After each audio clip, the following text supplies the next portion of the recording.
Hello, this is Valerie Aiello, and you're listening to Idea Diary. Thanks for coming back to my office and hanging out. Today, I wanted to talk about Bert Goldman because I had been researching Jose Silva and I guess you could say research into Jose Silva and checking out some of his books, interviews and people talking about him. And I'm a big fan of Burt Goldman. He's one of my favorite people that talks about visualization and making the impossible possible, making dreams come true with your mind. He does a thing called quantum jumping, and come to find out, he was a Silva method teacher. And I'm not really sure how involved or what exactly or how long he did Silva method or how well him and Jose knew each other, but I'm learning about it. Mind Valley, if you're on YouTube and you watch pretty much anything, you probably have gotten Mind Valley ads to be a part of their. It's like a Netflix for woo-woo kind of self-helpy stuff. And I guess they have a lot of master classes of teachers that teach different things, all kinds of things. So they have some Silva method stuff within their programming. And when Burt Goldman was still alive, he's passed away now, they tracked him down and got him to do some sort of course of some kind on Mind Valley.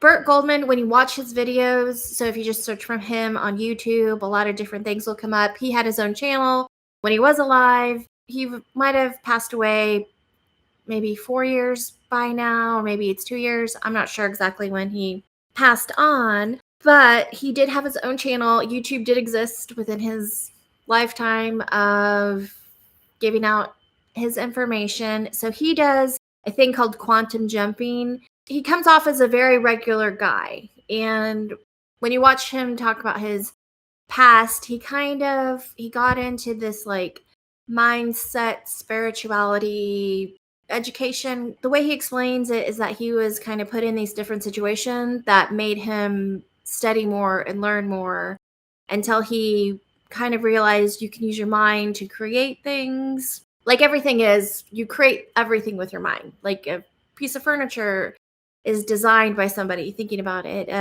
Technology, a piece of clothing. Everything is ultimately started in someone's mind. So one of the things that he talks about is quantum jumping. The idea is that you have a doppelganger. So if there's a million different versions of you, you can jump into the doppelganger that does the thing that you want to know how to do in this dimension, but you don't know how to do it. So one of the things that he did was become a photographer in his 80s, become a painter in his 80s. He would slow his mind down and then visualize. He has all these different visualization techniques, which are on YouTube and you can listen to, and you can go into that state. It's like, the alpha, beta, gamma, like the whole thing. I don't really understand every single state, but you can go through these like techniques with him and kind of learn how to do it yourself. I have my own way that I go about doing it when I'm going in to find the perfect Valerie, the doppelgangers that are doing the things successfully that I want to do. What he says is that you go into this mental state, you walk into the different lives of the different versions of you. You go through the motions in your mind. So if there's a version of you that plays piano, you don't know how to play piano, you meditate and you visualize yourself playing piano as the doppelganger you that knows how to do it. And then you come back. So you might not come back with the knowledge, when you snap out of it and you come back to reality. You might not have the knowledge of how to play piano, but what you're bringing back from the other dimension is, he says, the rhythm of experiencing that. And that puts you in the flow to make it a little bit easier for you to actually learn how to play piano. You can play piano faster than you would if you didn't do these visualization techniques and jump inside the doppelganger you that's a pianist. And if you didn't do that, it may take longer for you to know how to play piano. How you measure that, I'm not sure, but he's convinced that this is kind of a faster way to make things happen. I do think it's a good idea to try it, test it out, and see if it does work. Why not? Like, it doesn't hurt anything. It's just something fun to do. It is very relaxing to go into a state and just have a little visualization practice and combine that with hope and positive thinking. It's pretty awesome. What I like to do is I like to put on a song. So, for whatever reason, Bjork music can take me on a journey. So, there's a specific song called Bachelorette that if I put that on and I can just listen to that on repeat, and I can have like its full visualization where I'm riding in a train and I'm going to the perfect Valerie house. You can actually ask yourself questions about your life that's happening now.